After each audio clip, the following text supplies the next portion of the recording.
Hi, well, I'm Ian McAtamney. I live here in Deniliquin, Western New South Wales, and this is the HJ47 Land Cruiser that I did up as a COVID project.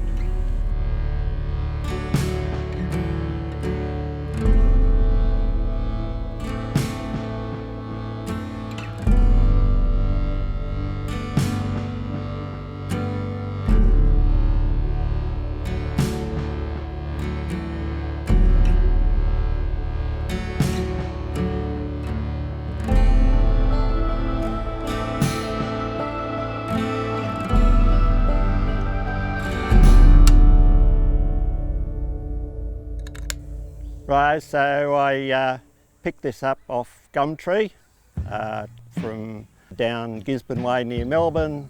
It had been out near Ararat as in the Victorian Environmental Department. All I know is that originally this would have been brought in as a long tray-back ute, and then at some stage it was got to Perth and it's been turned into a four-door. It was a company called Arcana. They used to make troop carriers, various modifications for tourists and mines. When I got it, wasn't going, lots of rust, and 2 years later we sort of got it back together.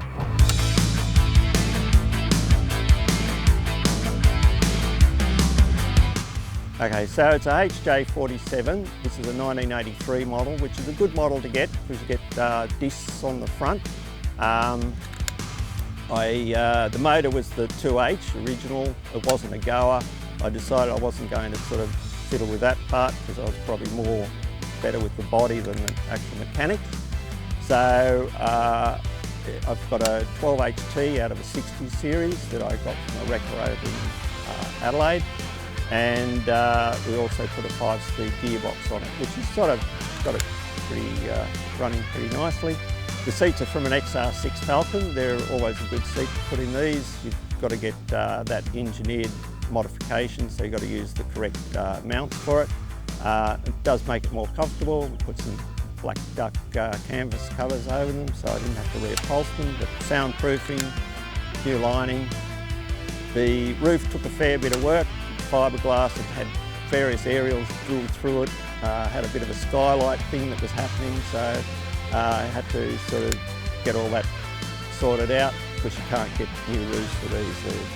That's sort of, you'd either have to build a new one or rescue this one, and it was much easier to rescue. Just need to get it going and get out there and use it a bit more.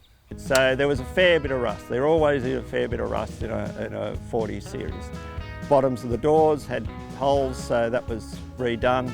The whole back section here and in underneath, I had to fabricate door frames and the head for the roof. It was a matter of going on YouTube and getting a whole new skill set. It all took time, but you know, if you just plug away, you can get there. So the suspensions was all replaced. It's Dobson's, and the shocks are Dobson's as well. It's a terrain tamer damper on the steering. The exhaust was from Whistle and Soot, and that was a retirement present, and we will not tell the wife how much that cost. Yeah, it's a beautiful bit of stainless steel engineering. As I got into this, there's the 40 factory over in America, and they do some amazing vehicles and coatings, and I did like the matte finish. So as I was going along, I looked into that. Doing it as a matte enamel was going to be a bit past where I could be. Originally it was done in enamel, but different panels were painted on different days, and it didn't quite match. And then I thought, well, look at this tinted Raptor. So that's the way we went, and we got the product just set up. I fiddled around with using a gravity gun with a 2mm nozzle, up the pressures a little bit, and look, it was a pretty quick and easy process. Like it was all just done outside with the panels hanging up off a rail, no special booth, and we got a pretty good result.